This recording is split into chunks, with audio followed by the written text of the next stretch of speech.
this is an iHeart podcast. Guaranteed human.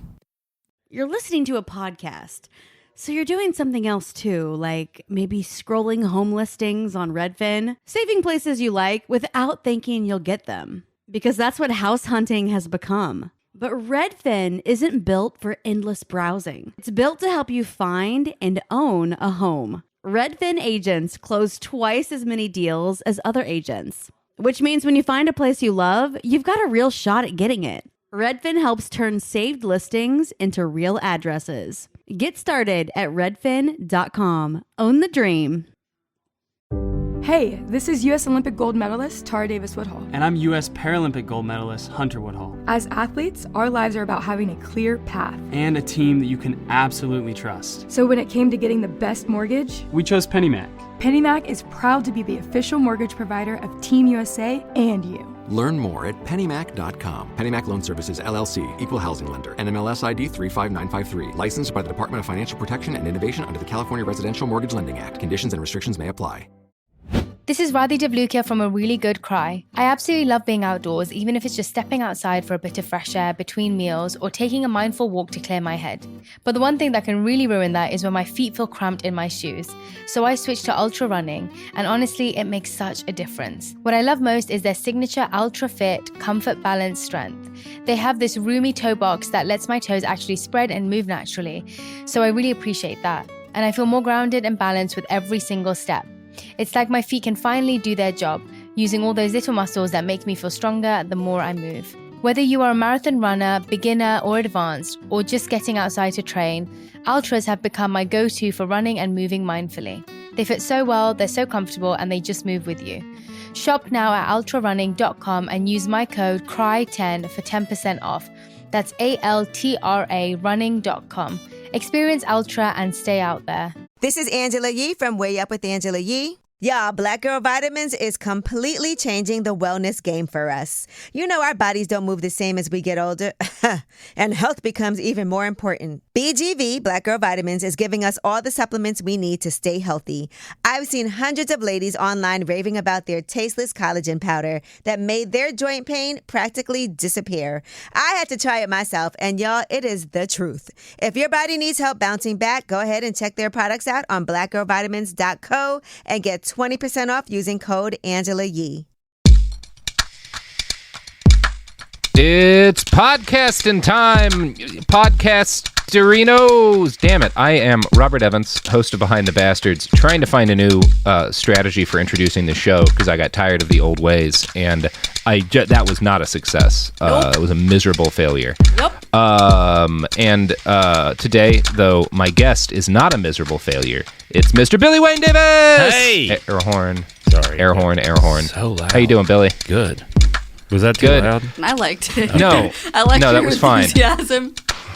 I think a lot of people who have their car stereos up high in the early part of the show are maybe frustrated with you. You might have caused a car wreck or two. It God was willing. aggressive. I apologize, you guys. I was just excited. Yeah, it's okay. I mean, it made me Billy, happy. I'm trying to find a new way to introduce my show, and I'm clearly terrible at it. Notes? You know, you're a professional introducer. I know. I mean, it's basically, I like the way you were doing it before, because it was like... The what's X and my Y's? Yeah. Yeah. It's catchy, and, I mean, it's exhausting to come up with a new one every time. But... It is. I do like when I feel it. My favorite part is when you can feel you making it up as you go. Mm-hmm.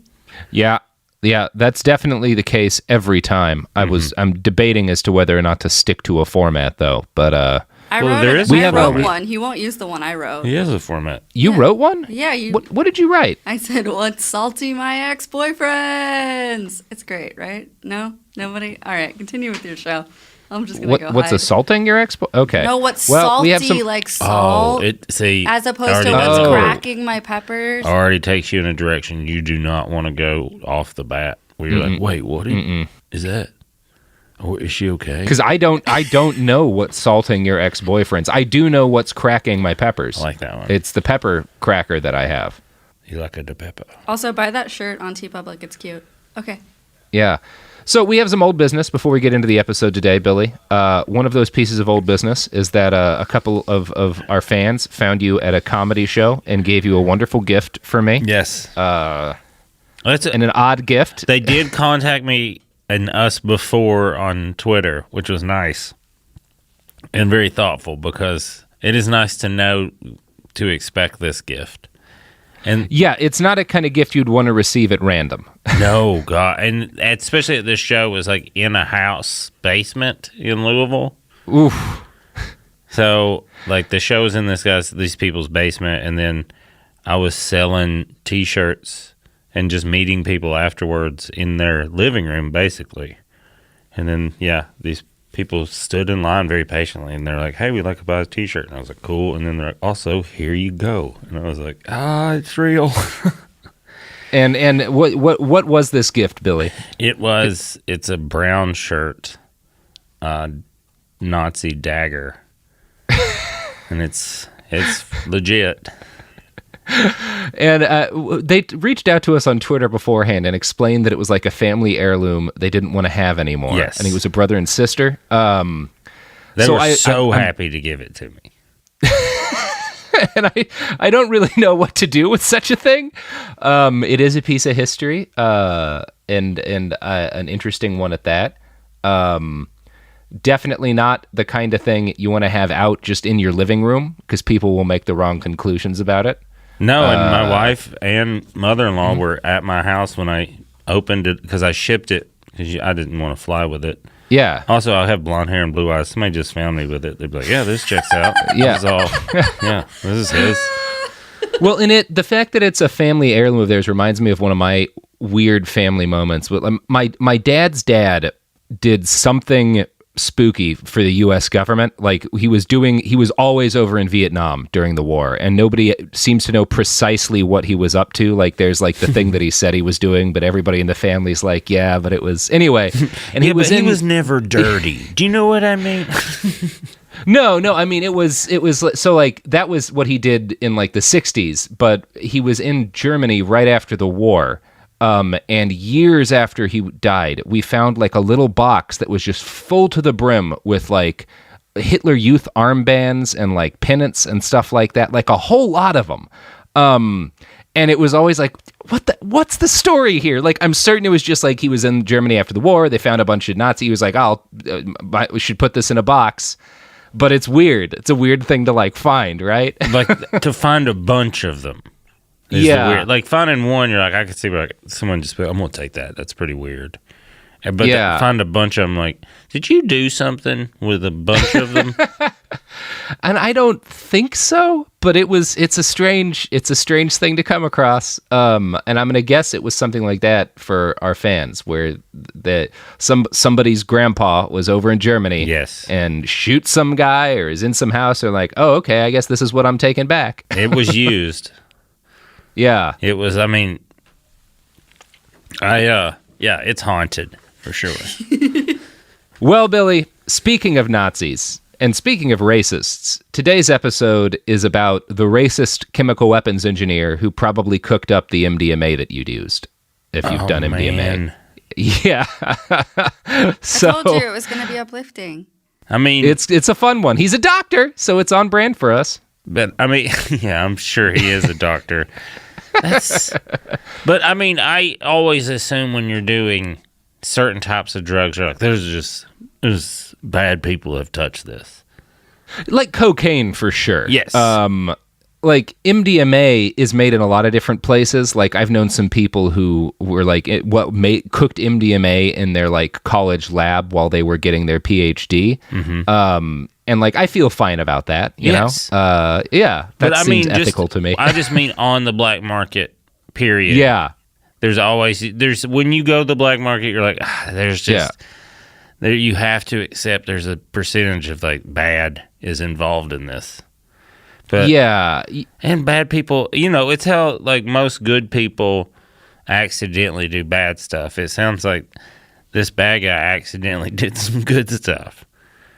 Yeah, and it's like, so the extent to which this guy was selling MDMA is such that if you did ecstasy in the 1990s, during the height of the rave scene, or probably in the early 2000s, there's a very good chance you did this guy's ecstasy. Cool. Like if you were raving in like 1998, and you came across a batch of fucking awesome E, like there's like the odds are really good that it was cooked by this dude, Woulter Basson. So that's the guy we're talking about today.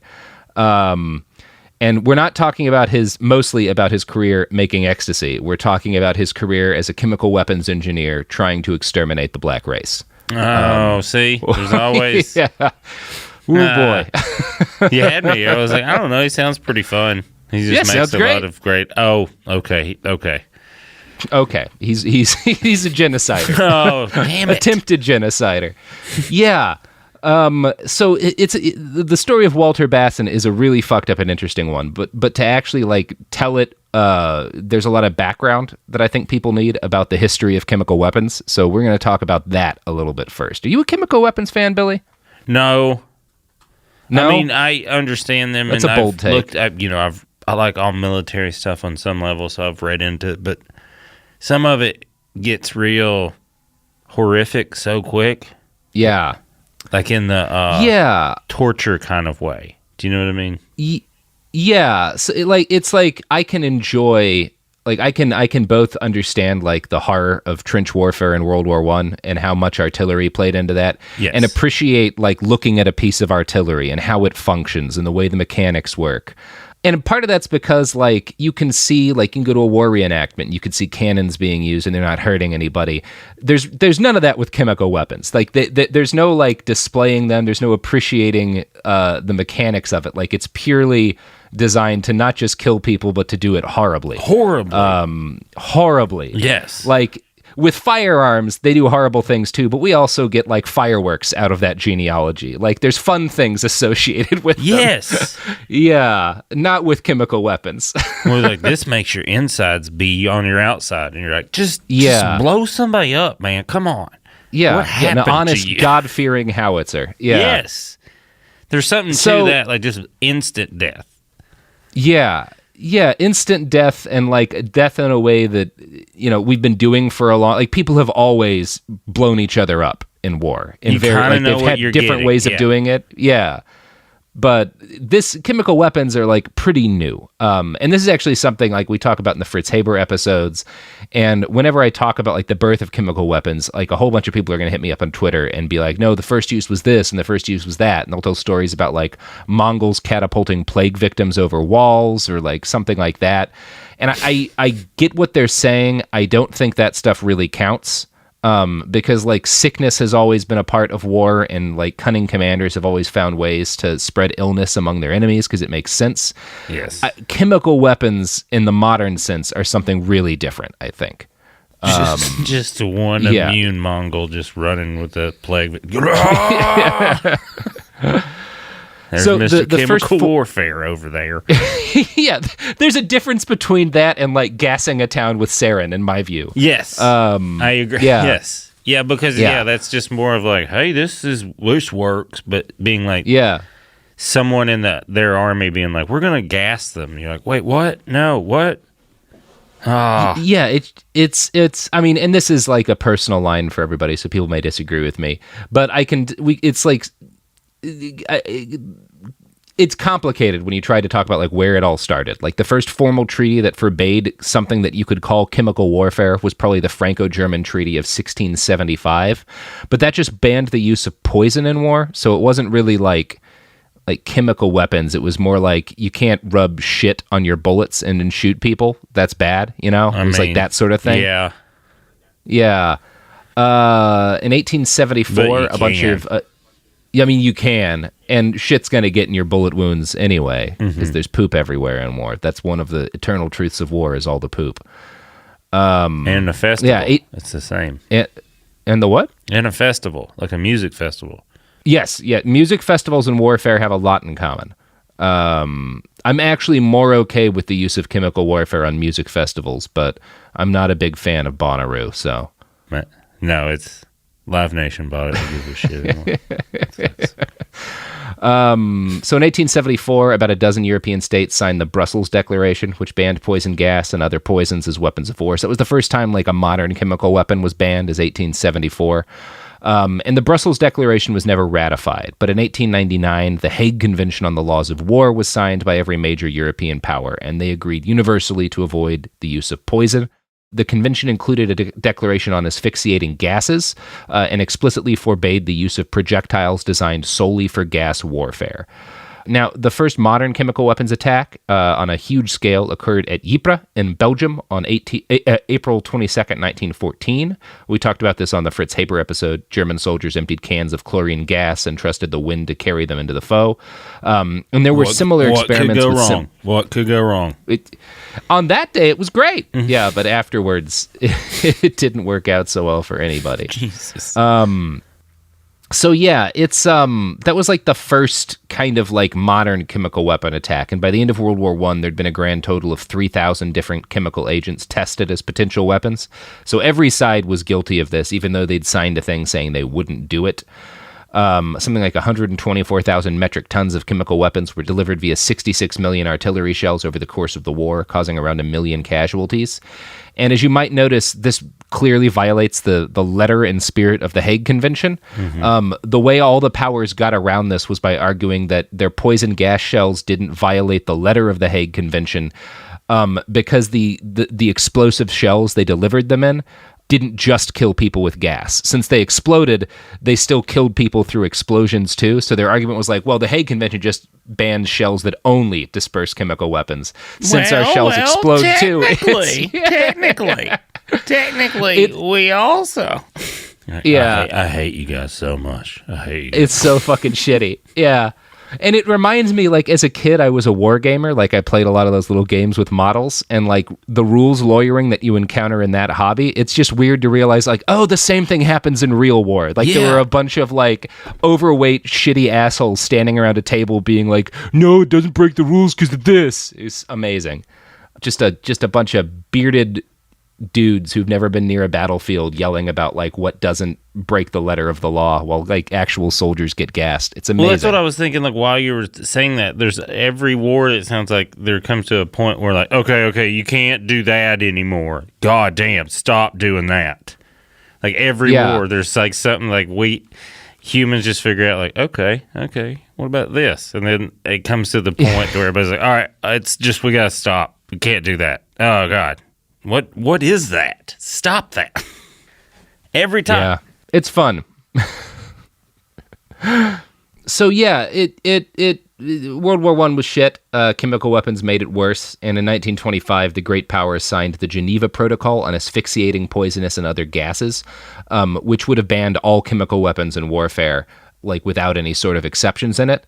The only two major powers who did not ratify the proposal were the United States and Japan, which is interesting. The U.S. has a long history of advocating for rules in warfare, but then forbidding or refusing to sign on to them because it will limit what we can do in wars. You should sign that. Yeah, we should. It's probably a good thing to sign. I should sign that.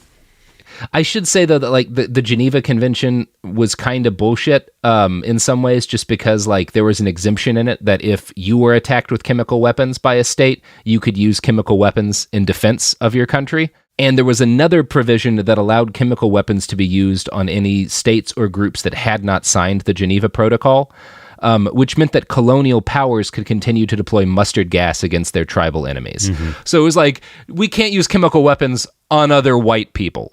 Yeah. That's basically the law that they agree on after World War I. We're not barbarians. But we're going to keep doing this to the people we call barbarians. We do need to keep some order because... Yeah. The Geneva Protocols also made it legal to stockpile chemical weapons. So it's like, you can't use them, but you can build up an arsenal of them, and you can use it if you're attacked or if you need to suppress people who don't have a country. So that's cool. That's like they're just giving people like poker chips. Or like you can't spend them unless you like really need it. Unless you really want to. Yeah.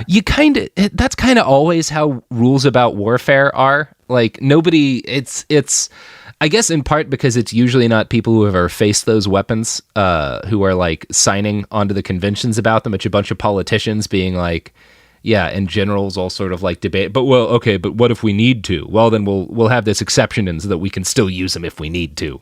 Yeah. Yeah. But it is that. I mean, that is their job, is to think like that too. So it's like that weird. Yeah.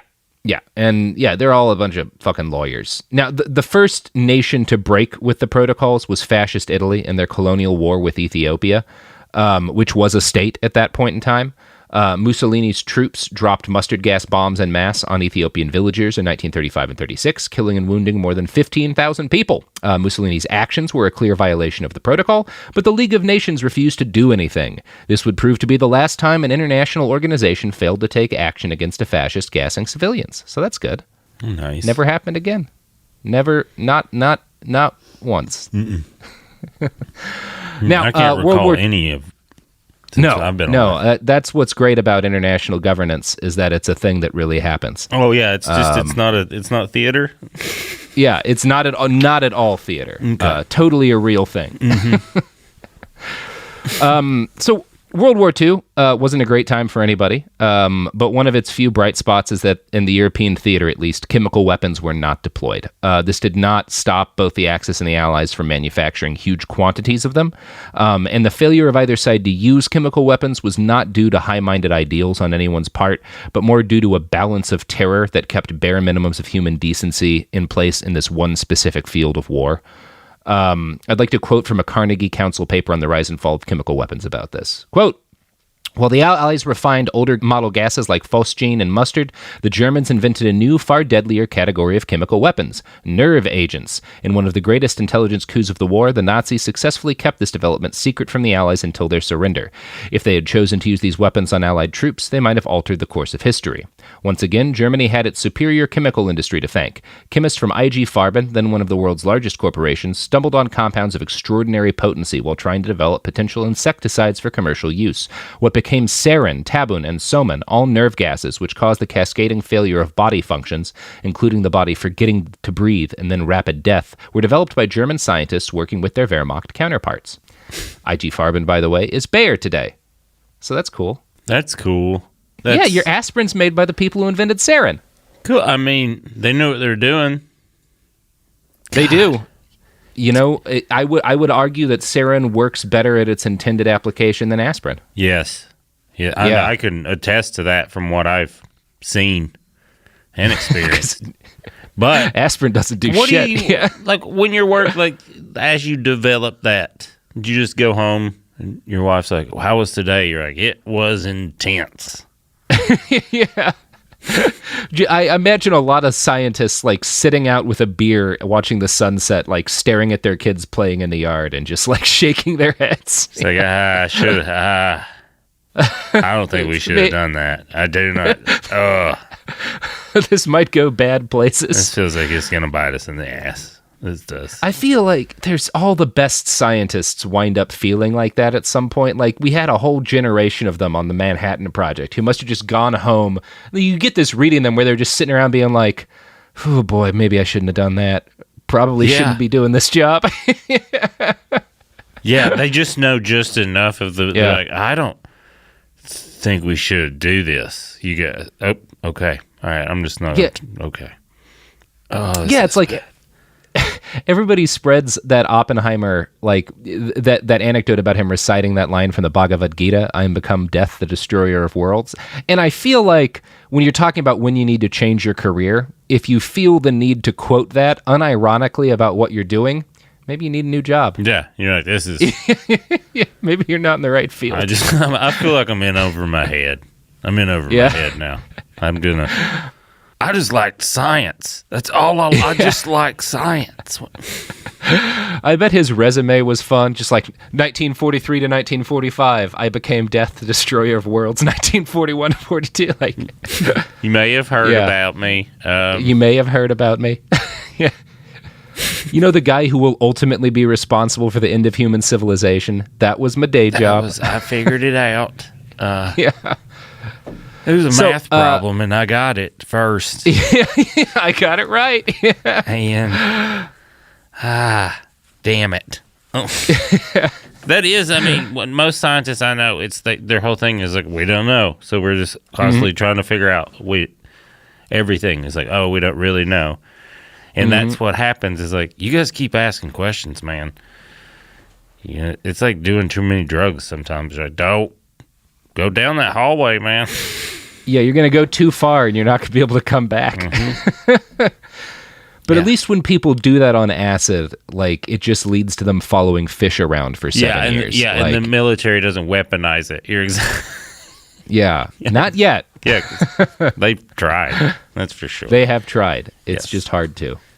So, after World War II, the U.S. and the Soviet Union embarked on a dark and secret arms race to build more varied stockpiles of chemical weapons. By 1957, the U.S. stockpile of sarin was so vast that we started developing a new series of nerve gases, the V for venomous agents. VX nerve gas is probably the most famous of these. It's 3 times as toxic as sarin when inhaled, and 1,000 times as toxic when absorbed through the skin. Because we had too much of the other, we got to make it worse. Yeah. That was I just make sure, and this isn't TV. I just threw my hands up and I was like, just Jesus. Like, we have too much. Let's just make some more. Yeah. Well, and if you follow the line of thinking there, it's remarkable. Because, like, in 1945, like, we see that the Nazis have, like, operated the most brutal regime in history, have gassed 11 million people to death in, like, the fastest massacre in the history of human murder. And when we're like, oh, and these same people developed the deadliest poison anyone's ever developed, I guess let's take it and make more. Yeah. Like, that's the... Oh, we are so shitty. Like, everyone is, but even specifically the U.S. post World War II. Yeah. Oh, we won. We're going to take everything. Yeah, that is. We won. The worst people ever designed the worst poison ever. Let's make it. Oh, we've made so much of it that there's no point in us having more. Let's make a deadlier version of it. Yeah, just in case somebody finds all ours. We get something worse. Now, Billy, you know what isn't 1,000 times deadlier than sarin gas? No. The products and services that support this podcast. We don't know that. Yeah, I do. I can guarantee you that if you deploy the products and services that support this podcast against, say, a recalcitrant rebel village, it won't suffocate them. I hope you're right. I suspect I am in this case. Anyway, here is our non-weaponizable products. Services. Let's talk about modern home shopping. It's sort of become a fun side hobby, right? Scrolling listings at night, dreaming about kitchens you've never seen, or backyards you haven't even stepped foot in, all from the comfort of pretty much anywhere. Redfin knows a lot of people like you want to own, but are stuck in this browsing mode loop. That's where Redfin flips the script. With listings that update within minutes and tours you can book right from the Redfin app, you can see your dream home the moment it appears. Now, liking a listing is easy, but actually landing it, that's where Redfin comes in. Redfin has over 2,200 agents with local expertise. And Redfin agents close twice as many deals as other agents. That means they want to help you win, not just window shop. Redfin is built to help you go from just looking to wait, this could actually be home. So become the newest neighbor on the block. Visit redfin.com to start finding and start owning. That's redfin.com. Hi, I'm Cindy Crawford, and I'm the founder of Meaningful Beauty. Well, I don't know about you, but I never liked being told, oh, wow, you look so good for your age. Like, why even bother saying that? Why don't you just say you look great at any age, every age? That's what Meaningful Beauty is all about. We create products that make you feel confident in your skin at the age you are now. Meaningful Beauty. Beautiful skin at every age. Learn more at meaningfulbeauty.com. This is Radhi Devlukia from A Really Good Cry. I absolutely love being outdoors, even if it's just stepping outside for a bit of fresh air between meals or taking a mindful walk to clear my head. But the one thing that can really ruin that is when my feet feel cramped in my shoes. So I switched to ultra running, and honestly, it makes such a difference. What I love most is their signature ultra fit, comfort balanced strength. They have this roomy toe box that lets my toes actually spread and move naturally, so I really appreciate that. and I feel more grounded and balanced with every single step. It's like my feet can finally do their job, using all those little muscles that make me feel stronger the more I move. Whether you are a marathon runner, beginner, or advanced, or just getting outside to train, Ultras have become my go-to for running and moving mindfully. They fit so well, they're so comfortable, and they just move with you. Shop now at ultrarunning.com and use my code CRY10 for 10% off. That's ALTRA running.com. Experience Ultra and stay out there. You've never been one to settle. Stand down or stand still. You're a lifelong learner, energized by excellence. There's a fire inside you you can't ignore. You've got competition to outrun, momentum to build on, and your own high standards to meet. Stop now? Not a chance. At Capella University, we help you catch what you're chasing because you've always had the drive. Now, go earn the degree. Capella University. What can't you do? Visit capella.edu to learn more. We're back. Okay. So, Billy, we've been talking about poison gas a little bit this morning, and that's been fun. And I should probably talk a little bit here about what these chemicals we're talking about do. So sarin nerve gas basically turns off the off switch for your muscles and nerves, which leads to constant muscle contractions, seizures, uncontrollable convulsion, and exhaustion that can cause respiratory paralysis, which is when your lungs forget to work, and of course, death. But it doesn't turn off your nerves, so you get to feel all No, that. you're in horrible pain. Oh, yeah, it's terrible. That's a fun one. That's fun. Yeah, it's good. Motherfuckers. VX nerve gas works the same way, but at lower doses, and it's much faster. 1 liter of VX nerve gas contains enough individual doses to kill 1 million human beings. Whoa. That's cool. That's helpful. Just, yeah. You don't need a lot. We made it good, so you don't need much. You can kill 1 million people with this much. Thanks, and guys. Again, the dudes who did that went home and, watched fireworks with their families. It's amazing. We're going to leave early. Yeah. Well, guys, we made 1 liter of this shit. Time to go home for the day. This will kill 1 million people. Yes, it will. So, by the late 1950s, the Soviet Union had also learned how to produce VX nerve gas, and they started making it too. Now, the USSR was, in general, a major distributor of horrific poisons throughout the Cold War. They sent a shitload of chemical weapons to Egypt, a nation who today still refuses to sign the Chemical Weapons Convention. In 1963, Egypt deployed phosgene and mustard gas against Yemeni forces. In 1967, they again used nerve gas in Yemen. Many of these weapons were likely supplied directly by the Soviet Union. In the mid-1980s, Saddam Hussein's Iraq began producing its own VX nerve gas. Here we come. Yeah. It was deployed extensively throughout the Iran-Iraq War. Now, the U.S. did not approve of any of this directly, nor did we directly hand the Iraqi regime VX nerve gas, but we did use our intelligence apparatus to inform Iraq of the position of Iranian military units, knowing full well that Iraq would deploy chemical weapons against them. No way. And then we later used this as a justification for invading them. I'm going to quote from a great article in Foreign Policy. Quote, U.S. officials have long denied acquiescing to Iraqi chemical attacks, insisting that Hussein's government never announced he was going to use the weapons. But retired Air Force Colonel Rick Francona, who was a military attaché in Baghdad during the 1988 strikes, paints a different picture. The Iraqis never told us that they intended to use nerve gas. They didn't have to. We already knew. So, yeah, that's cool. Yeah. So everybody's fine in the Cold War with using chemical weapons. Because it's cold. Yeah. Chemicals warm people up. It's a cold war. Come on, is true, you guys. Billy. We're not having a real war. We're just having a hey, come on. Do something It's over chilly. here. Warm up with this VX. It'll make your muscles contract and that'll warm you up. It makes you sweat. Come on, it's like exercise. You know what they say? You don't have to do. People having fatal seizures are never chilly. They sweat a lot. Nope. They sweat a lot. So I brought all of this up as background because the stuff we're about to talk about today, Woulter Basson in South Africa, is horrific. But it's important to understand the context of the global chemical warfare industry and its use in the 1970s and 80s. When we start talking about chemical weapons and the nations that use them, it's not a story that has any good guys, but there's definitely bad guys, and Woulter Basson is one of the worst. Mr. Basson was born on July 6th, 1950, 7 years before the birth of the V series of nerve gases, and we don't know much about his early life. He grew up around Cape Town and became a cardiologist, and he seems to have excelled in his career. He practiced medicine in the suburbs of that city in the employ of the South African Defense Forces. He eventually rose to the rank of brigadier and became a trusted part of the military medical establishment.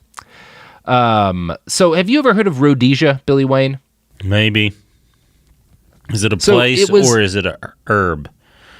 It's a place. Okay. It was a place. Rhodesia was essentially it's like modern day Zimbabwe. But back when white people were in charge of it, it was called Rhodesia. Gotcha.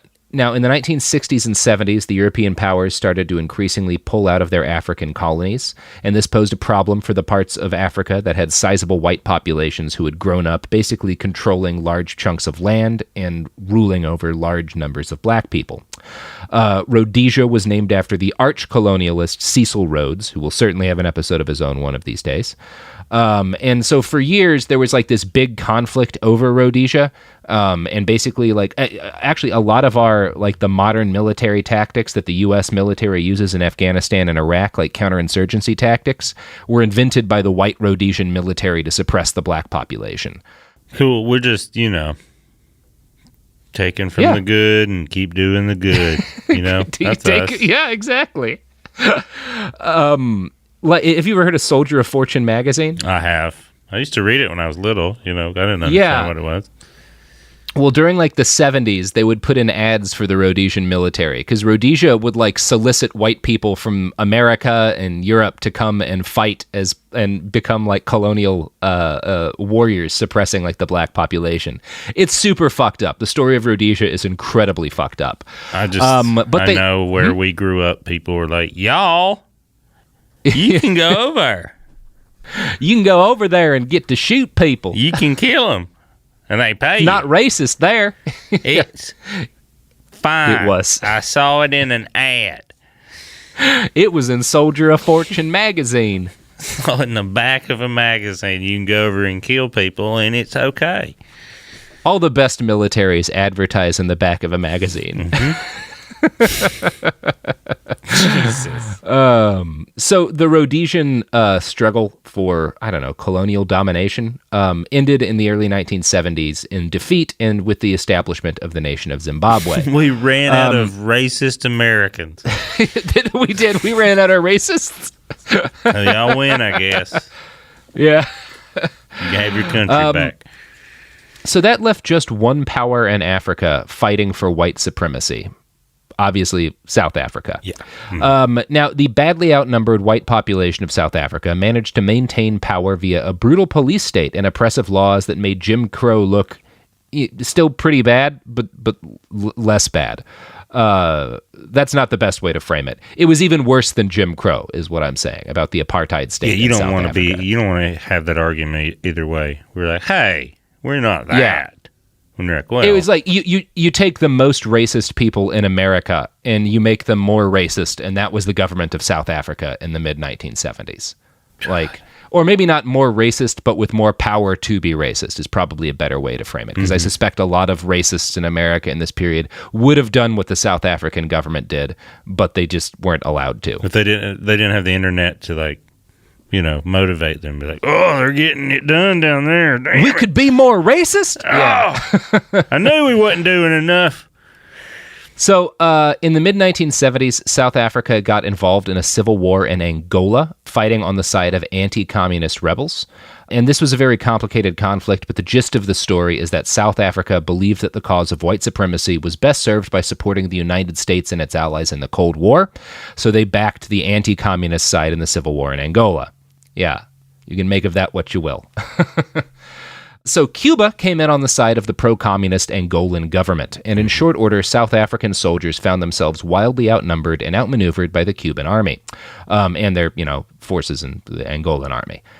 They were forced to withdraw from the country, but before that happened, they captured a handful of Cuban military vehicles. Inside them, they found a variety of gas antidotes and gas masks. This convinced the South African Defense Forces that Cuban soldiers were preparing to use chemical weapons against them.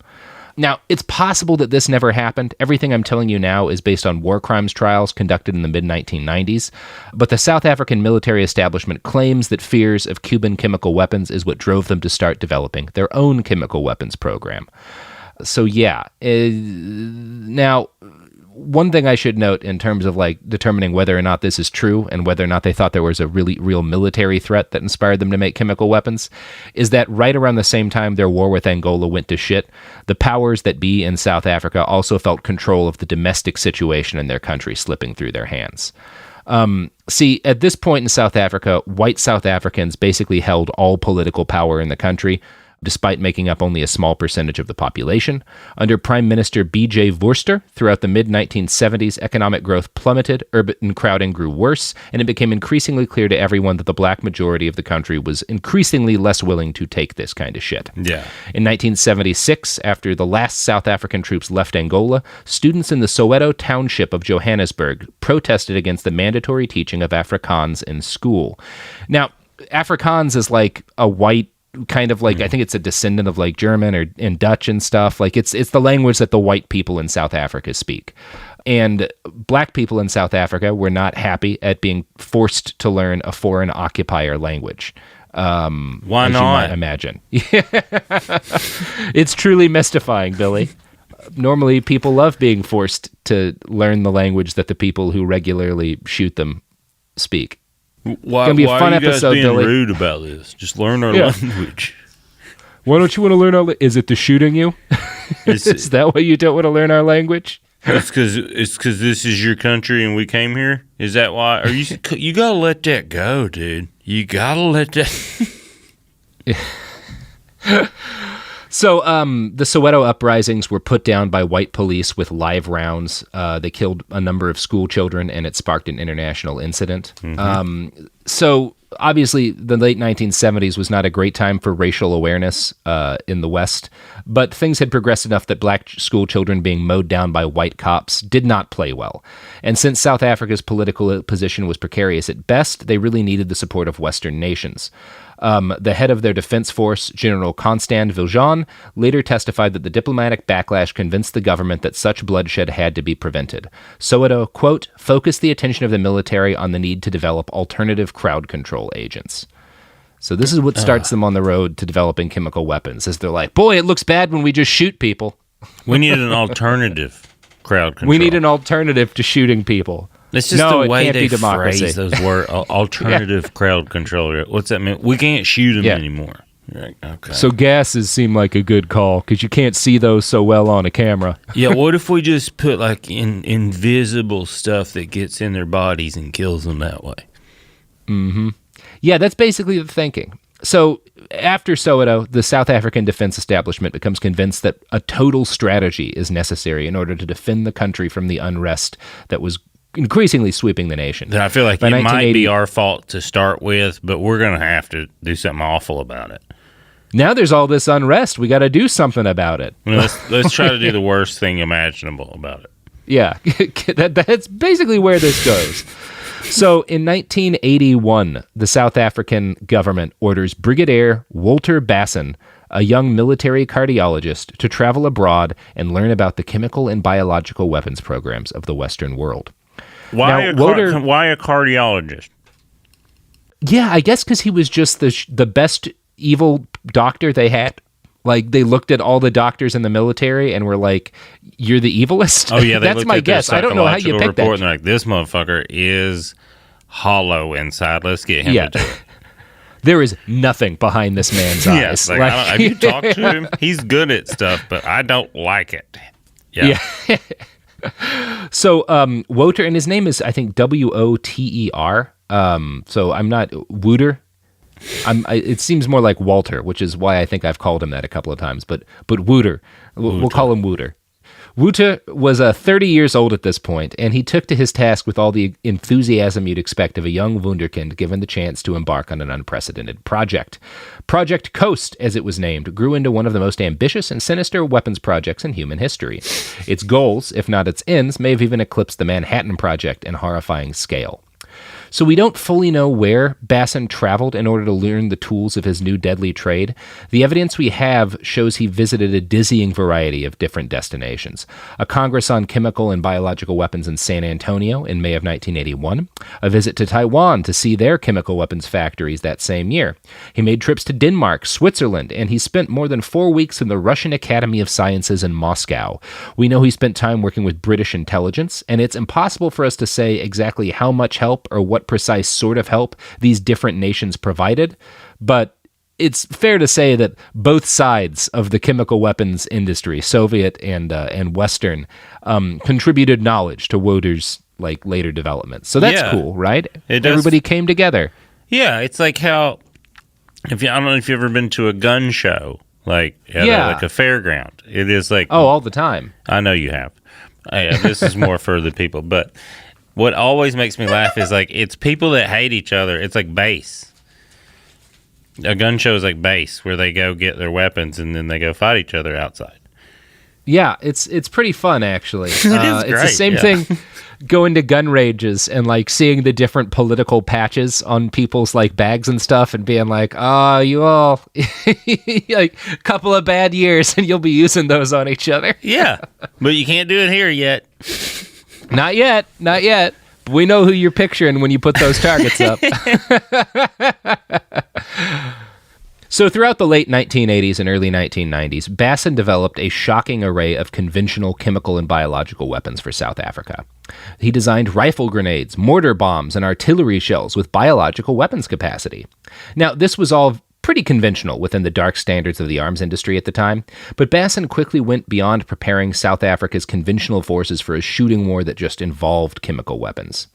See, around the same time Project Coast started, the South African Special Forces launched Operation Barnacle. This was an action spearheaded by white former Rhodesian security operators to assassinate enemies of the apartheid government. Woulter Basson wound up at the heart of this enterprise too. His goal in it was to clamp down on the Southwest African People's Organization in Namibia, a group the South African government considered terrorists, but most people would probably call freedom fighters. Here's how The Guardian described what Woulter Basson helped his government do to the SWAPO is the acronym, the Southwest African People's Organization. I think SWAPO's fun. Quote, particular favorites of his were muscle relaxants, which, when given to victims in large doses, caused their lungs to collapse and induced suffocation. The charge sheet alleges that around 1980, Basson provided the toxins to kill 200 Namibian SWAPO guerrillas fighting for independence from South Africa.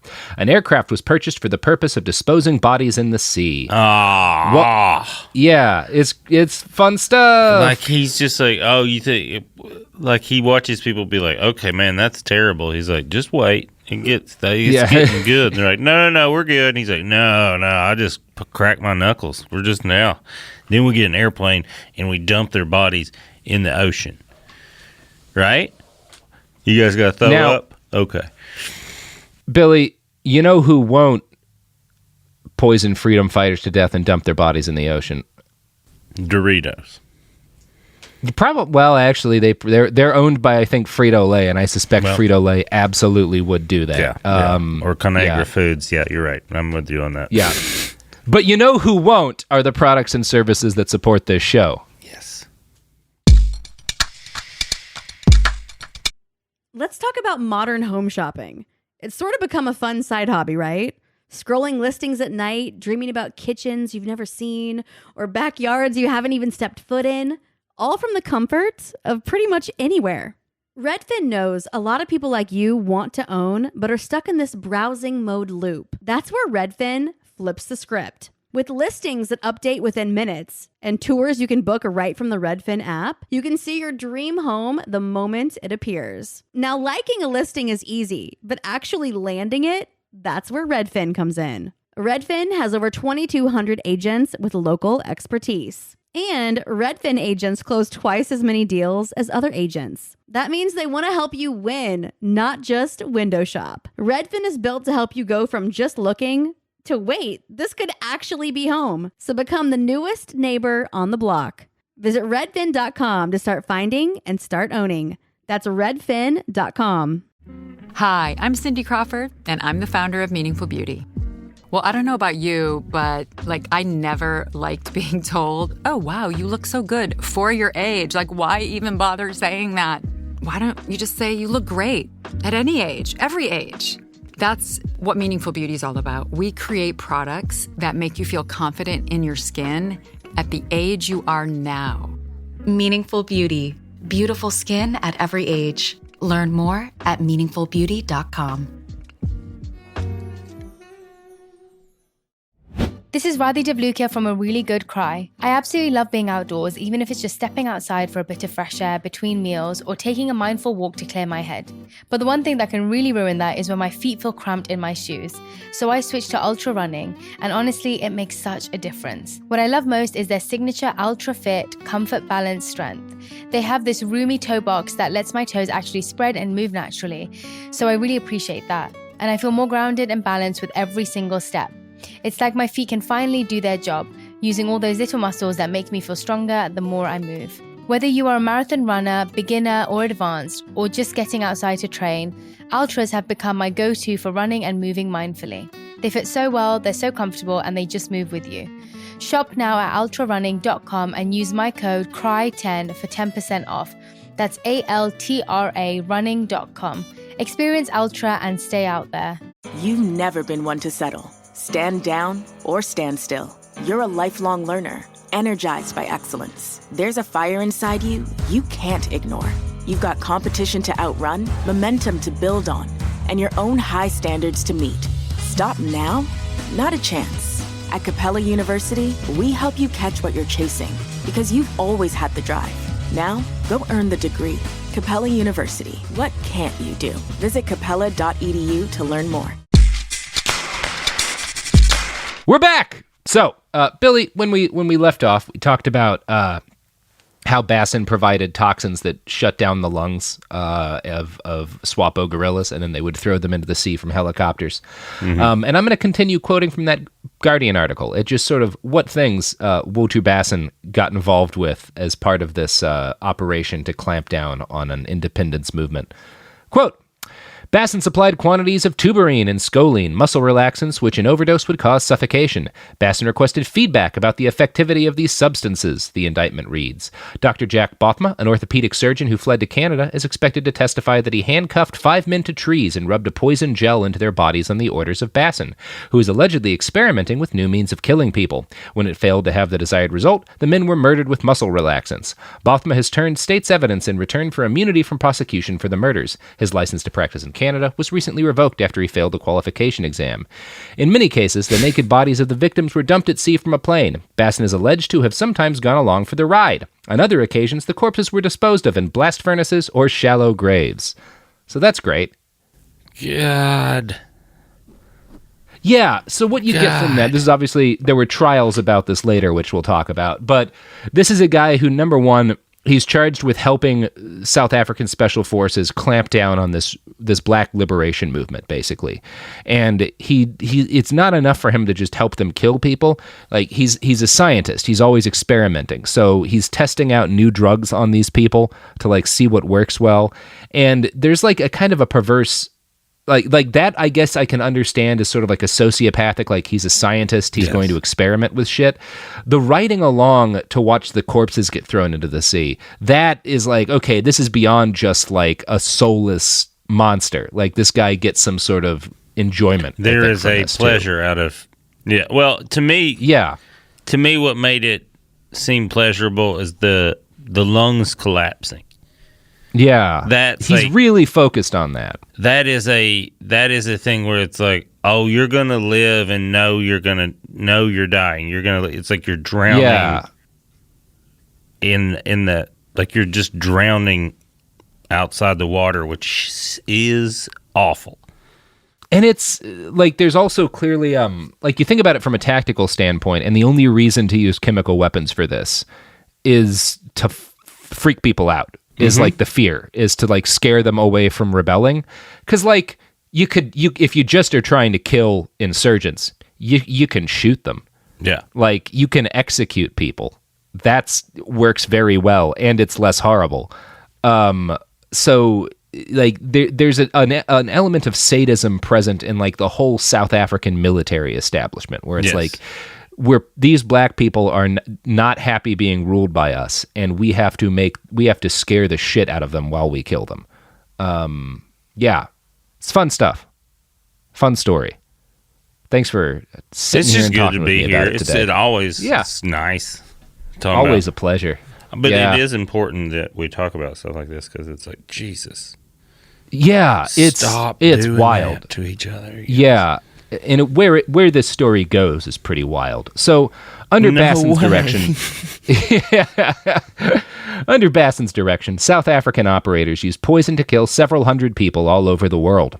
Not all of his victims were insurgents in Africa. Some of them were murdered in the UK, and MI5 later investigated at least 6 people who died of suspicious strokes and heart attacks, possibly as a result of Project Barnacle. So they're not just murdering like people who have taken up arms against them, they're killing like activists around the world, people who are like a danger to the apartheid regime. So that's cool. Well, they've learned from other regimes that turned into empires, and Yeah. They all do it. Yeah, we all do it. Mm-hmm. Now, Basson traveled over the world throughout the late 1980s and early 90s, seemingly irrespective of the sanctions leveled against his nation. He attended conferences and spoke to chemical weapons experts in the U.S., Israel, and all across Western Europe, often while his agents were using his weapons to kill people in those countries. So that's really neat. Nobody stopped this guy from traveling around to learn how to make better chemical weapons, even though like multiple nations that he traveled to had sanctions against South Africa for its racism. Well, they wanted to learn from the best. You think it might have been a two-way street? Yeah. Yeah. I think it was like, without a doubt, they're like, all right, we'll tell you some shit, but you've been practicing a lot, and we want to learn some things from you. How'd you do that? Yeah, you get... Yeah. You get that feeling. Yeah. And again, like, there's no way for there to be any evidence of that for me. Like, I can't say that happened, but, like, fuck, you look into this guy's story, and I am certain there were some sketchy motherfuckers, and, like, the CIA and the Mossad and MI5 probably even, who are like, yeah, we'll let him into the country. We want to hear what he's got to say. Yeah. What kind of, is he, like, vegan? What's he like? Yeah, what does he want for lunch? Yeah. Yeah. No, I assume that's how all that works. Where at some point everything gets so confusing, you're just like, we're just learning how to do stuff. We don't know who's a friend and who's not. Yeah, there's a great musician named Tom Lehrer who was like the Weird Al Yankovic of like the 50s and 60s. I think he's a math professor at Harvard now, but he was like an early musical funny man. And he wrote a song about Wernher von Braun, who designed V-2 rockets for the Nazis and then was instrumental in the U.S. space program. And there's a line in it that I think really sums up all of these people very well. When the rockets go up, who knows where they come down? That's not my department, says Wernher von Braun. It's just like, I think a lot of these people are like that. It's like, yeah, he's killing people in our country too, but like, that's not my problem. My problem is developing better chemical weapons. Yeah, and he's good at it. So he's really good at this shit. Yeah. So under Basson's direction, the apartheid government of South Africa developed a dizzying array of biological weapons: Ebola, E. coli, necrotizing fasciitis, anthrax, and botulinum. That last one deserves a bit of special discussion. See, botulinum, which is like, if you have like a can that starts puffing up, like, you got to get rid of that thing very carefully because it has botulin in it. And botulinum is like one of the deadliest things by weight in this planet. It's what we use in Botox treatments in very diluted measures. But in slightly less diluted form, it can kill people by the thousands. Basson's team is alleged to have synthesized roughly 5 grams of botulinum, which is enough to murder 5 million people. Cool. So that's cool. You can see like the scale of deadliness, though. You develop this like VX nerve gas, which a liter can kill 1 million people, and Basson develops this botulinum toxin that like 5 grams can kill 5 million people. Yeah. Cool how science works like that. Well, and it's like competitive. Yeah. Yeah, everyone's trying to beat each other. It's like, oh, they got 1 million people with a liter. We can kill more people with less than that. And meaner too. And It's the same thing like with your phones, where it's like we were all marveled at how quickly phones got smaller and faster, but like the same thing happens with murder poison. Like, yeah. So Basson helped to direct but not the assassination. cancer cures. Isn't that crazy? Yeah, it is wild that we're way slower on that shit. So Basson helped to direct assassination attempts against a number of African National Congress activists in London, which was like a group, advocating for like more racial justice and reform of the apartheid system in South Africa. He was behind the assault of at least 2 members of the ANC in London. He developed a special poison that was launched via a syringe described as a screwdriver. The only reason that the plot to kill these guys failed is that the scientist who tried to do the deed fucked up and almost stabbed himself instead. Then he panicked and threw the screwdriver into the Thames. So that one didn't work. Yeah. Basson was involved in at least one attempt on the life of Nelson Mandela while he was a prisoner. Woulter developed a way to slip thallium, a toxic heavy metal that basically melts your brain, into Mandela's medication. These attempts failed, but for his gallantry, Woulter Basson was awarded the Order of the Southern Cross, which even sounds like a racist. I was going to say, it was just like, that sounds like it's like the most racist award of all time. It's the Southern Cross. You're like, go. I don't like it. Yeah, it's like what we got to come up with an award for racists, but we want to make it sound even more racist than the Iron Cross. Anybody got suggestions? Oh, I got one. What if we just call it Southern? What if we call it the Southern Iron Cross of Alabama? Now, Nelson Mandela was released in 1990. In 1992, the ANC was unbanned in the face of massive unrest. Suddenly, the cause of black people having basic rights was legally legitimate in South Africa. Got hip all of a sudden. Yeah. So basically, the ANC had been like a terrorist group prior to this, and like ANC members had definitely done some terrorism in South Africa, although it's terrorism in a pretty fundamentally justifiable cause, I would argue. But yeah, and after 1992, the ANC is like a legal political party, and the cause of black people having basic rights was like legally legitimate to fight for in South Africa. Now, as you might imagine, Woulter Basson was not happy with this, and he responded by spearheading a plan to distribute poisoned beer to black people at bus stops. So that's good. Stop them from voting if you poison their beer. The fuck? He's a real piece of shit. Yeah. Now, as I relate these stories, I don't want to discount the role of the South African government or military establishment in any of this just because we're focusing on Woulter. His work enjoyed a broad base of support among the powers that be in his unspeakably shitty government. His work was directed and approved at high levels and supported by a variety of less technically sophisticated methods of repression. Some as simple as just guys with truncheons beating protesters. But Woulter Basson was a unique man within the South African military and medical establishments. He did eventually go to trial for his many, many crimes, and because of that trial, we have some knowledge of the extent of those crimes. Johan Theron, one of the operators who worked for Basson, admitted personally to the murder of several hundred SWAPO prisoners, along with South African defense soldiers identified as security risks, so they even killed soldiers in their own military. Multiple different government agencies managed Basson's chemical weapons project over the decade or so that he was active. In the late 1980s, as resistance to the apartheid regime picked up, Basson's work increasingly focused on poisoning members of the African National Congress, the South African Communist Party, and the South African Council for Churches. Anyone who voiced displeasure with apartheid was subject to poisoning. The testing process for these poisons was as horrific as you'd imagine. The Roodeplaat Research Laboratory, where most of this work was done, conducted numerous experiments on dogs and horses. In one study, they poisoned baboons to death over the course of several days. So that's cool. Yeah. But of course, the killing of individuals could only go so far, and Woulter Basson knew that. By the late 1980s, the situation was dire enough for the government that they knew some sort of mass solution to the problem of black people wanting rights was necessary.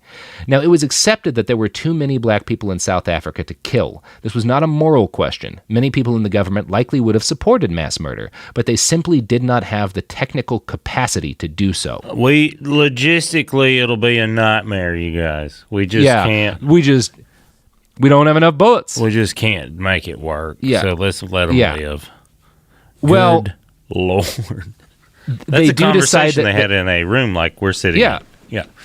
We have to let most of them live. Mm-hmm. But, Billy, they didn't have to let most of them continue to have babies. And this is where Woulter Basson comes in again. Cool. Yeah.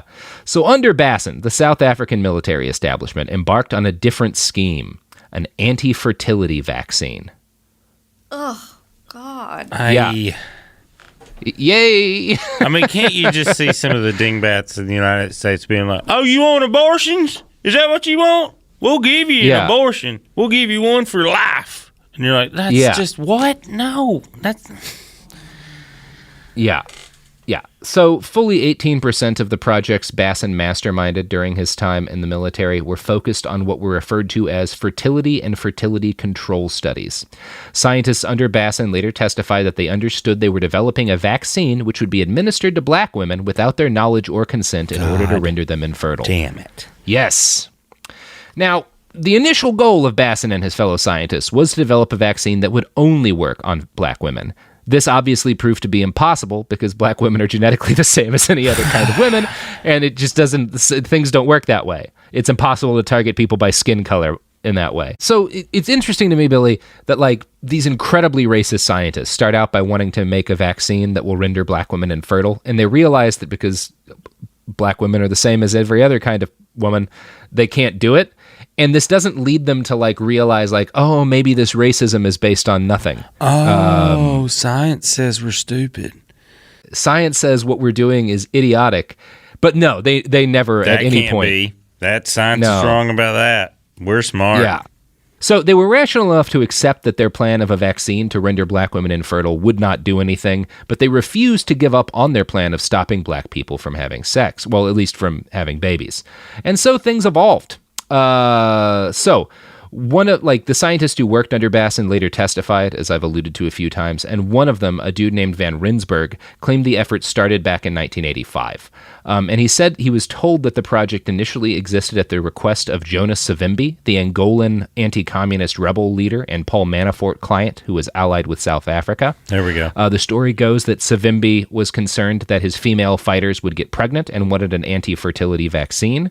This is widely believed to be complete horseshit, designed to provide plausible deniability to the scientists. So basically, scientists were like, it seems maybe like fucked up that we're trying to render all black people infertile, and if there's ever a war crimes trial, we'll get in trouble.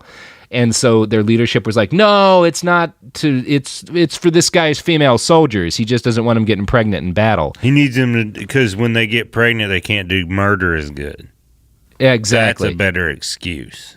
Yeah, and it's like most of the scientists that were like talked to were like, yeah, we knew that was horseshit. Like it was, you give people a little bit of plausible deniability, and yeah, that's all it was. So the Non-Proliferation Organization has a good write-up of the ensuing court case that includes an interview with one of Basson's men, and I'm going to quote from it now. Of course, the scientists did not believe the cover story. Van Rensburg testified that he could not think that an intelligent man could think we would spend a couple million on a project like this to control pregnancy in a few of Savimbi's female soldiers. Nonetheless, the project got underway and became central to work at the research laboratories. After the fall of the apartheid government, a Truth and Reconciliation Commission was convened to investigate the unspeakable crimes the white government had committed against its black citizens. And this is where, like, all of our interviews from this come from. One of Basson's employees, a guy named Goosen, gave fascinating detail into the plan. The interviewer was a fellow named Jerome Chascleton. So Chascleton said, it was decided that a front company would be formed, and he was asked, can you tell us what brief that you were given for what this front company was? And Goosen said, our final brief, or the other brief was a very important one, was to develop a project to curtail the birth rate of the black population in the country. So Goosen was asked to give more detail on this, and he said, the person who instructed us or asked us to do this was Dr. Basson. There was a lot of talk on the ethics of this, and Basson spent some time quoting to us the census figures of 1982 or 81 or whenever the census was. I can't remember exactly, that the census office stopped counting the black people when they reached 45 million, and the government decided that it was not feasible to make it known to the public that there were 45 million blacks. It was just too many, and this was mainly one of our big threats. And I think the figure of 28 million was made known. Now, if those were true facts, I wouldn't know. Up till today, I don't know, but that was presented to us by Dr. Basson. So basically, Basson's scientists are like, we feel a little bit questionable about this. And one of the things they're told is that you're working to sterilize these gorillas, but they're also told that like there's twice as many black people in the country as the government's willing to admit on the official census forms. So like if we don't solve this problem of black people breeding soon, we're going to be outnumbered and overwhelmed, or like completely overwhelmed. So like this is Like, the scientists being told this are both simultaneously being told you're not trying to sterilize all the black people, and also given evidence that, like, we have to sterilize all the black people right away or we're fucked. So it's, wild. I like the arbitrary numbers too, like 45. Stop counting. That's too high. Stop it. Stop. Yeah. Don't count anymore. We can't tell them anybody. It's 28. 28 is fine. Yeah. And Goosen later testified, based on conversations he had with different South African generals, that he thought the Anti-Fertility Project was considered by the government to be the most important project for the country. So, like, as a general rule, like, the Anti-Fertility Project, when you, like, read stories about Basson and his work, is portrayed as, like, one horrible project among others, and generally, like, less awful than the nerve gases and assassination drugs he made. And I don't think that's fair, because the reality, once you, like, dig into the documents, is that Basson and his colleagues, like, what they were trying to do with these drugs was attempted genocide. Like, their goal here was to wipe out the black population of South Africa. They just wanted to do it more peacefully than with gunfire. It's pretty staggering. And do it silently. Yeah, silently, and, like, in a way that people don't realize it's happening, because you're secretly dosing people with this anti-fertility drug. Like, that's the plan that's being made here. Goosen later testified, by the government. By the government, yeah, to sterilize 45 million people or so. Yeah. One thing I can remember, which we spoke about, was the effectivity then of the product which needed to be developed, whether it is 100% permanent sterilization or whether it's temporary or whether it's 80% effective. You know how these things work. In fact, we discussed involving with statisticians from the university, and we discussed getting them secret clearance that they can work on the project for us to work out models. What will be the influence on population rate if the project was 50% effective for 1 year, 60, 70, whatever.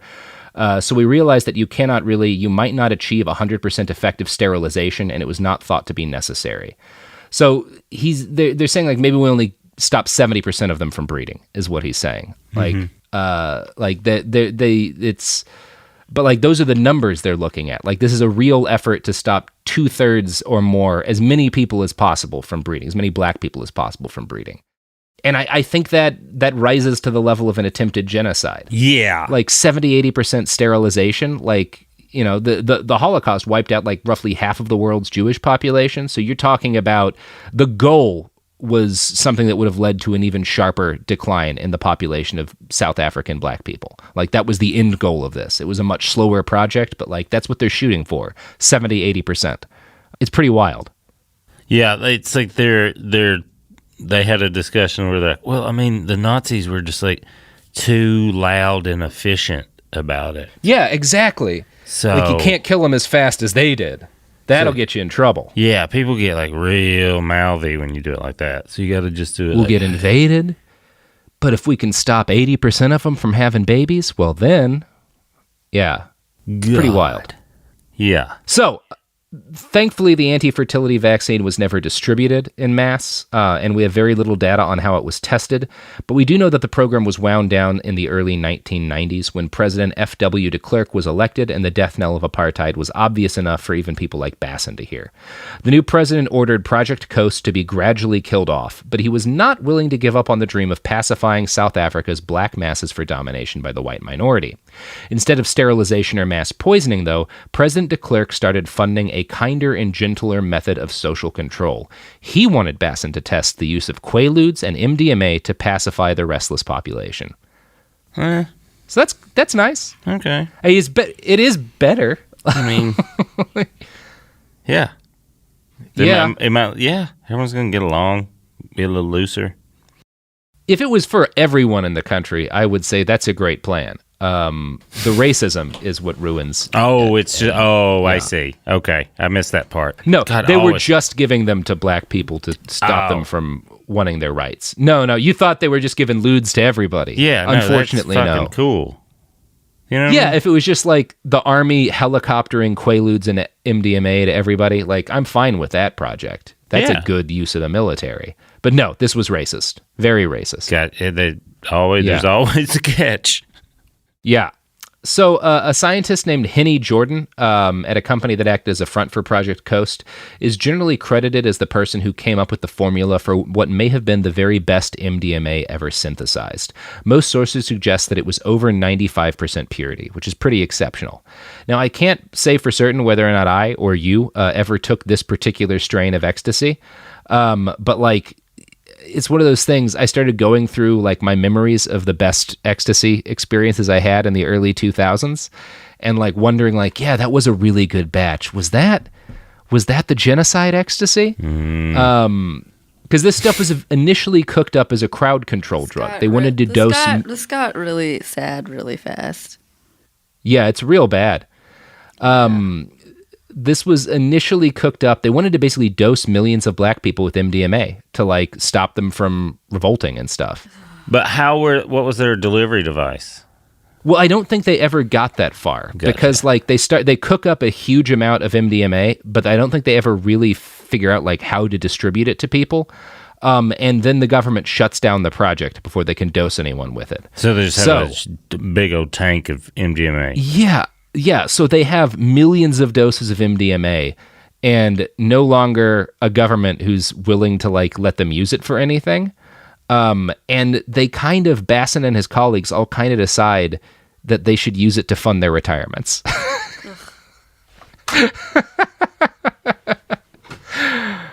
It's not the worst thing they've ever done. Yeah, it's definitely not like I prefer them selling ecstasy to people to have for fun than murdering people. Yeah, and genocide, doing a quiet genocide is not as. Yeah. So the data we have suggests that like at some point the priority, like before the program got shut down entirely, but when they knew that Project Coast was going to get shut down completely, Basson and his colleagues stopped producing drugs for like crowd control purposes and started producing drugs to sell on the black market. And what we know is that the bulk of the millions of doses of MDMA that Basson's labs cooked up wound up sold in Europe, India, and the United States. Wow. So they just are like, we've only got a year or two left before the government shuts this lab down completely. Let's manufacture and sell as much ecstasy as we possibly can so that we can retire, which is cool. What were they supposed to be doing in that lab?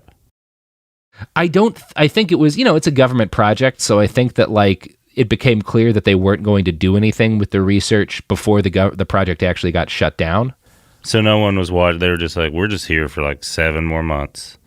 Yeah, how much E can we make? Yeah.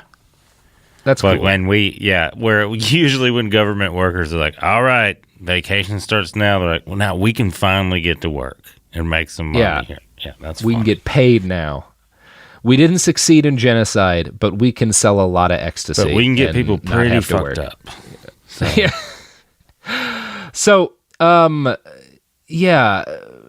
obviously, like, this is not the kind of thing you would ever have expected to have much detail about, and I do wish we had more, but, like, we have a lot of information about, like, all the different things this project was trying to do, which is weird, right? It's a secret special forces plan for genocide. You wouldn't expect the South African government to have kept any files on this shit, and in fact, they didn't. So you're wondering how all this information got out? Yeah. It's because Dr. Basson was a dumb shit. Yeah. Yeah. So the government, when the apartheid regime fell, the government ordered all of the drugs cooked up as a result of these schemes and all of the evidence of what they'd done in Project Coast destroyed. But Dr. Basson didn't do this. So obviously they continued like manufacturing narcotics for profit. But he also kept all of his files on the project, probably as like an insurance scheme, because he was afraid that the government was going to betray him, and he wanted to have evidence that other people had been involved. He's like, listen, I don't trust you guys because of that time you made me try to kill all the black people. You guys are genociders. I don't like... I feel like you kill me pretty easy. So Basson keeps all of the private files for this genocide scheme in his house. And while he's keeping this shit in his house, he's personally like hand to hand selling millions of doses of ecstasy to drug dealers. Jesus, he's doing all he's that. He's doing a lot of the sales. Yeah, he's a hands-on fella. So one of the guys buying drugs from Basson in this period is Grant Wentzel, who is a commodities broker from Johannesburg who also sold ecstasy on the side. And he's one of the guys that Basson is selling to. And in 1997, Wentzel is busted by the cops. And he agrees to roll over on his source. Yep. And they set him up with a wire and run him through a couple of deals to test his connections. And then they realize, like, as they're like studying this guy, they realize that one of his connections is a kind of inexplicably wealthy cardiologist who lives in the city, and who seems to be the source of his drugs. And of course, it turns out that this cardiologist is Woulter Basson. Is he still practicing cardiology too? Yeah. You got to have a cover, man. I guess so. Fascinating. Maybe he likes it. Yeah, I mean, that is what he got into originally. Yeah, exactly. Go back to basics. It's one of those things. Your career falls apart. For most of us, it's because the industry changed, or something like that, rather than a genocide plan failing. But you go back to basics, and you also start selling E. Yeah. I feel like that's identifiable. Yeah, it's pretty smart, actually. Yeah. So Vice has a fun article on the bust that caught Basson, and I'm going to quote from that now. A white Nissan Sentra pulls up to Wentzel's car. Its occupant gets out and pops the trunk, pulling out a trash bag. Ehlers and 3 other officers, these are South African police officers, recognize him immediately. Dr. Woulter Basson, the man the media would later dub Dr. Death for his alleged crimes in apartheid-era South Africa. Basson gives the bag to Wentzel, who hands him an envelope containing about $55,000 US. Basson's cut of the deal had gone down 5 days earlier when Wentzel had been arrested. So at this point, Ehlers makes his move. Basson tries to flee by ducking cops through the pond, a tactic that ends up slowing him down enough for the cops to catch up and make an arrest. Yep. The trash bag contained red and black capsules filled with MDMA. MDMA that research chemist Tim McKibben would testify at Basson's trial was created by a unique synthesis and was more than 95% pure. So he's not a good drug dealer. He just has a sack of this shit in his trunk that he delivers by hand to a source. Yeah. In a sack. In a sack. In In a trash bag. Yeah. Because he's like, here's that shit y'all going crazy about. Yeah. It's like Walter White-ish. Yeah, it is, but like dumber. Like White at least tries to remove himself from the hand-to-hand dealing pretty quick. At least he read some books about the business of drugs. Yeah. Homeboy was just like, no, here it is. Look, give me that money. Yeah, why would I care? Yeah. So he gets arrested. Basson gets arrested in this bus, and of course the cops search his home, which is what the cops are going to do when they catch you trying to sell a full trash bag of ecstasy. Mm-hmm. And the police find more drugs in his house, but they also find his insurance policy against the old government, the boxes of folders containing the details of his plan to commit genocide and all of his murders. Whew! I knew that would come in handy. Didn't think it was for this. So, Billy, I'm going to guess we both had friends arrested for like simple marijuana possession, some of whom have done time. You would probably expect that when Woulter Basson gets caught with a trash bag of ecstasy and files in his house, like going into detail about his complicity in hundreds of poison murders and an attempt at genocide, you would guess that would come with sizable jail time, right? No. Yeah, you've done enough of these shows. So, in 1998 and 99, the South African Truth and Reconciliation Commission held a public hearing into the chemical and biological warfare program that Basson had spearheaded. This was the first trial of its kind in history, and it brought out all the information we've discussed in this episode. It was heavily based on the files they'd taken from Basson's house, but it failed to actually punish him for any of his crimes. His official trial started in October of 1999, where he was charged with 67 counts ranging from drug possession and embezzlement to murdering 229 people. Basson called, as the only witness in his defense, himself. Yep. He claimed he had learned the secrets of chemical warfare from Saddam Hussein's government in Iraq, which was, at that point, backed up by the U.S. defense establishment, back in like the 80s when he was working there. He admitted basically everything we'd talked about today, save the attempted genocide, and was found not guilty on the ground that nothing he'd done had been illegal at the time. So that's cool. I mean, he's not, yeah. He's not wrong, but also, like, fuck that? Yeah.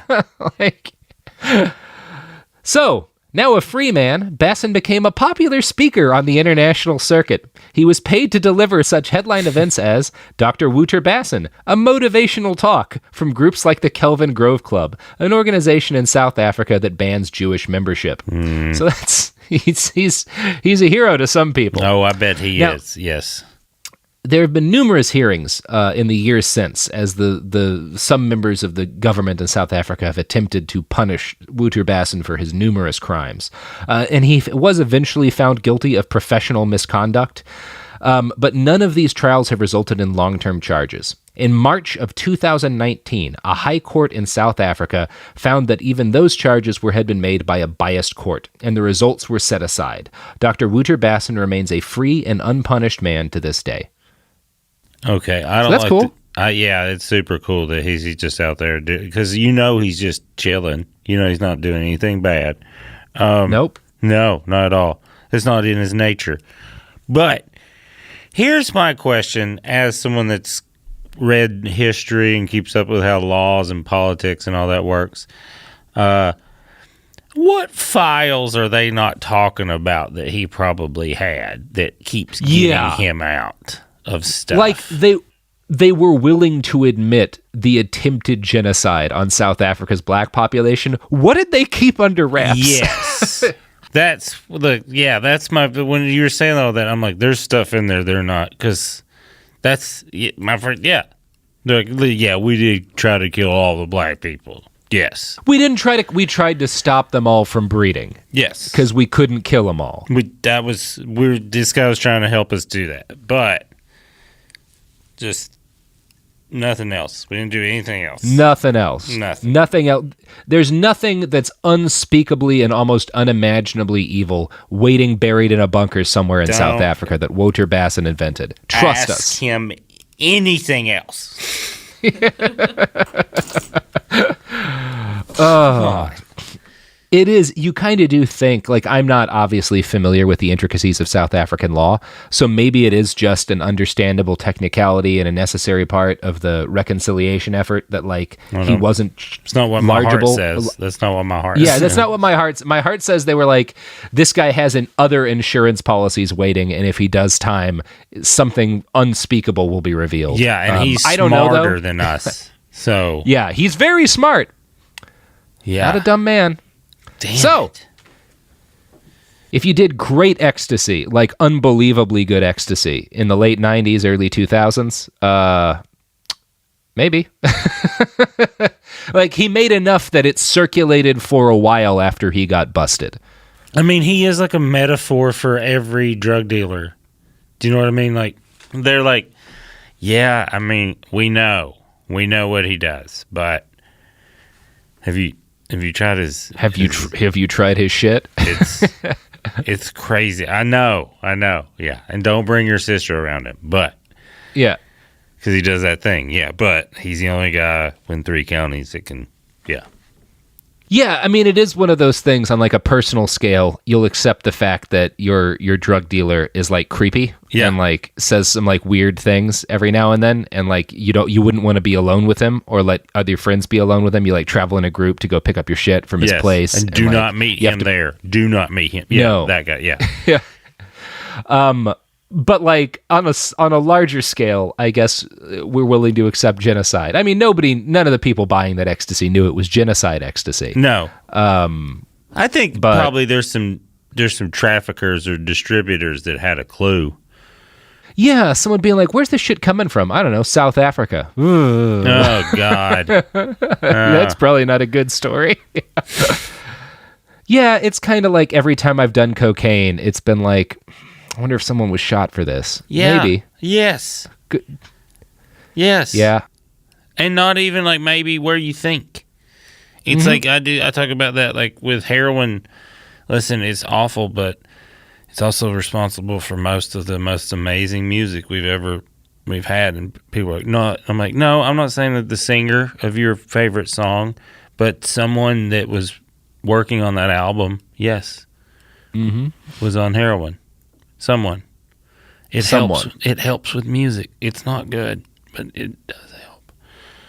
So, if you're a musician, Billy's official advice is to pick up some heroin. Sophie, are we sponsored by heroin? No, not just a musician. A incredibly talented musician that has not like broken through yet, but don't get addicted. No and no. Should we edit that last part? I don't know. I do it on live shows. Sometimes I do say that, but it's a live show, so they can't.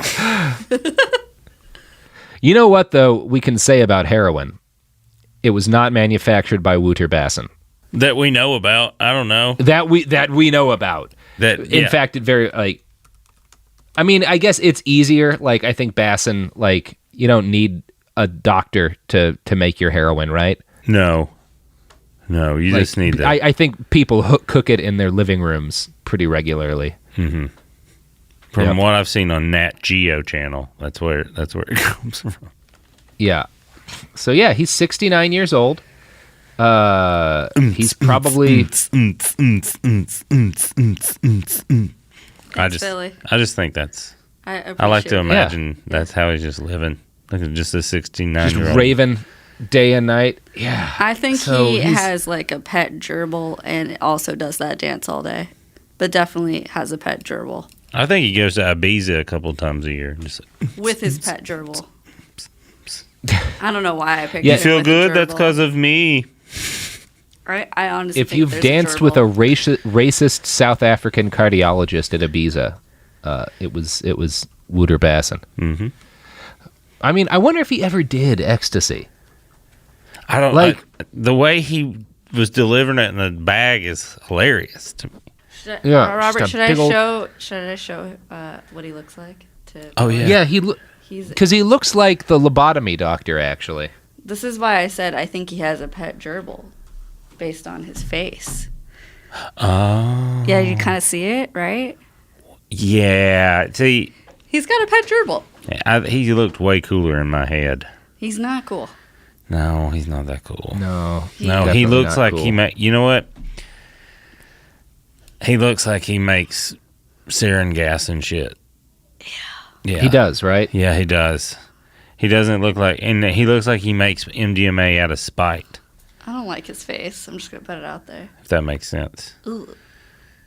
Yeah. Like, he's not trying to get laid. Maybe by his gerbil. Yeah, that's true. Sorry to gerbils everywhere. I think... Yeah, and he looks like someone that... Young photo of him winking. Yeah, he rides in the plane to watch the bodies get jumped out. Yeah, he's that guy. Yeah, he does look... I don't enjoy his face. I like that my mind goes to like a softer person, but that's not who he is. No. Just trying to give him the benefit of the doubt. And I do like that. I would love to see the footage of him getting busted, though, with that sack of pills. Yeah, that would be fun. I want to see him like running from the cops because it was hilarious and he was really bad at it. Yes. Yeah, there's not in him. Yeah. Like, it's amazing for how smart this guy is that he would be like, well, but I'm going to keep all of my genocide files unprotected in my home along with piles of illegal drugs. This seems like a good idea. Well, he does seem very unfamiliar with drug culture. And with crime. Yeah, I think it's because he was doing all these horrible things for years and he was being supported by the government, so he never worried about it at all. Yeah, it's all very structured and there's like an email and memos involved. It's not like, hey, meet me in a park and we're going to make a rocket. Yeah, there's a real learning curve to crime. And while he was good at committing the kind of crimes that aren't crimes because a government tells you to do them, he was bad at committing crimes that are crimes because the government tells you not to do it. Yeah, he is. Yeah. Yeah. Amazing. It is amazing. Woulter Basson. So, you can go find him in South Africa, say hi, see if he's got any E hanging around. I bet he's friendly, you guys. I bet he's very nice if you have a certain complexion. Yeah. Yeah, I'm going to guess he's not nice people. to everybody. Yes, no, he's not. There was like a weird story that like one of the people who was part of the prosecution against him, he gave heart surgery to like before the trial, and it was fine. But it's like it's pretty weird. That is so weird.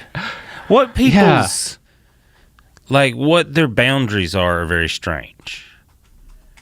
Yeah, the compartmentalization. I guess it's kind of like Ben Carson. Yes. Obviously hasn't committed crimes on this scale.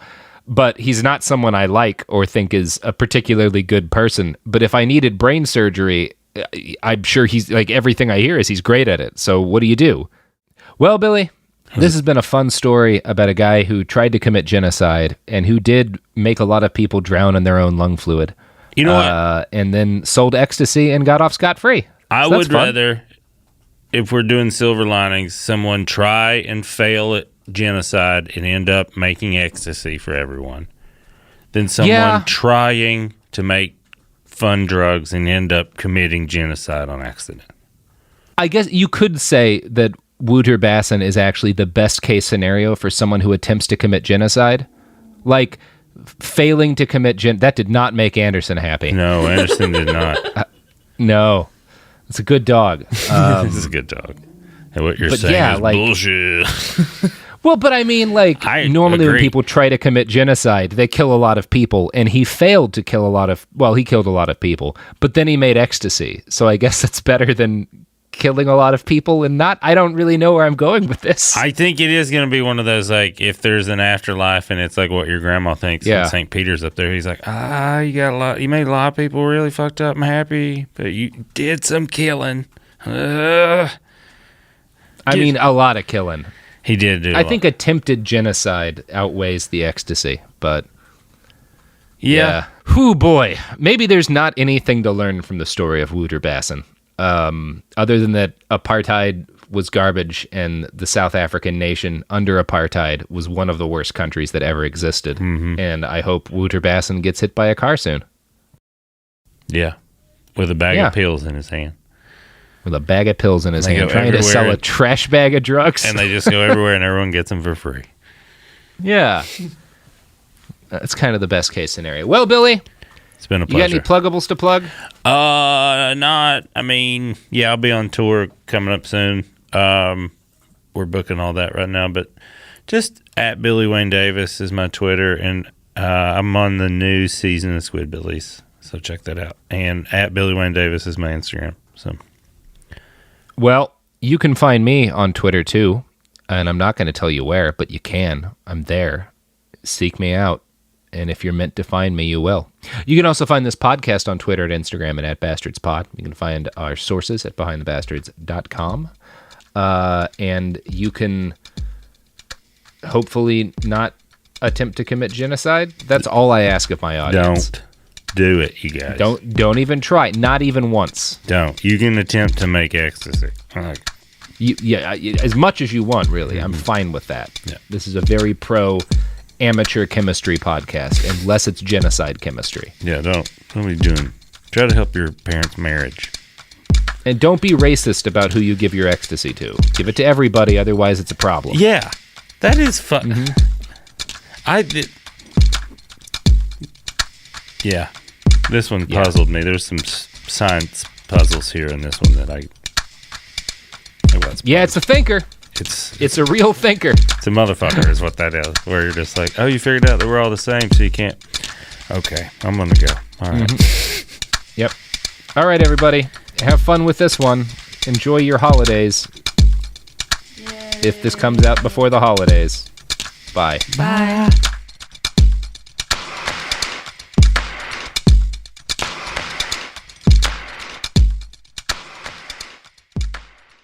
You're listening to a podcast, so you're doing something else too, like maybe scrolling home listings on Redfin, saving places you like without thinking you'll get them, because that's what house hunting has become. But Redfin isn't built for endless browsing. It's built to help you find and own a home. Redfin agents close twice as many deals as other agents. which means when you find a place you love, you've got a real shot at getting it. Redfin helps turn saved listings into real addresses. Get started at redfin.com. Own the dream.